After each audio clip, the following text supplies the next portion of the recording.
BJP সংখ্যালঘু মোর্চার নবনিযুক্ত জেলা সভাপতির সম্বর্ধনা অনুষ্ঠানে বিজেপিতে যোগ দিল কয়েকশো কর্মী।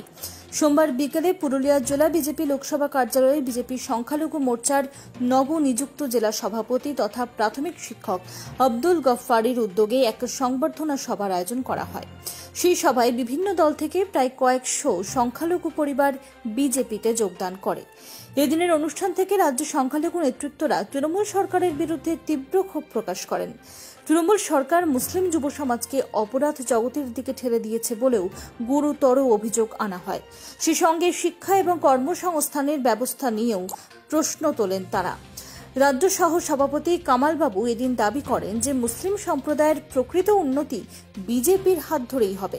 বিজেপি সরকারে এসে মূলত তিনটি বিষয়ে কাজ করবে: শিক্ষা, কর্মসংস্থান এবং মহিলাদের অধিকার রক্ষা।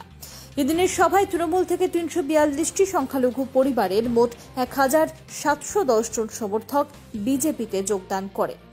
এই কর্মসূচিতে উপস্থিত ছিলেন বিজেপির জেলা সভাপতি বিদ্যাসাগর চক্রবর্তী, রাজ্য সংখ্যালঘু মোর্চার সহ সভাপতি তথা প্রাথমিক শিক্ষক কালাম হোসেন খান, রাজ্য সংখ্যালঘু মোর্চার কোষাধ্যক্ষ মহুর আলী, জেলার ২ সাধারণ সম্পাদক বিবেক রাঙা এবং শঙ্কর মাহাতো সহ সহসভাপতি বিনোদ তিওয়ারি, সম্পাদক আব্দুল আলিম আনসারি সহ অন্যান্য জেলা এবং মণ্ডল নেতৃত্ব।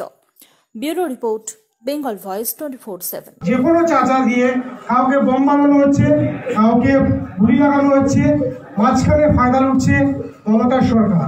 যাই হোক, এছাড়াও পশ্চিমবাংলায় যে মুসলিম মাইনরিটিদের জন্য প্রচুর প্রকল্প আছে, যেগুলো প্রধানমন্ত্রীর প্রকল্প, সেসব প্রকল্পগুলো এখানে কাউকে কোনো জেলাতেই চালু হতে দেয়নি মমতার সরকার, সেগুলো কাউকে বাস্তবে বলেইনি। এইসব এই ধরনের কোর্স প্রচুর আছে। যেমন আমি বলি কয়েকটা, কিছু প্রধানমন্ত্রী যেসব কোর্সগুলো আমাদের উৎকর্ষ বাংলা নয়, যেটা আমাদের চালু করেছে PMKVY, প্রধানমন্ত্রী কুশল বিকাশ যোজনা। 1000 কোর্স আছে যেগুলো আমাদের মুসলিম মাইনরিটিরা সুযোগ সুবিধা এগুলো নিজে স্বনির্ভর হতে পারবে।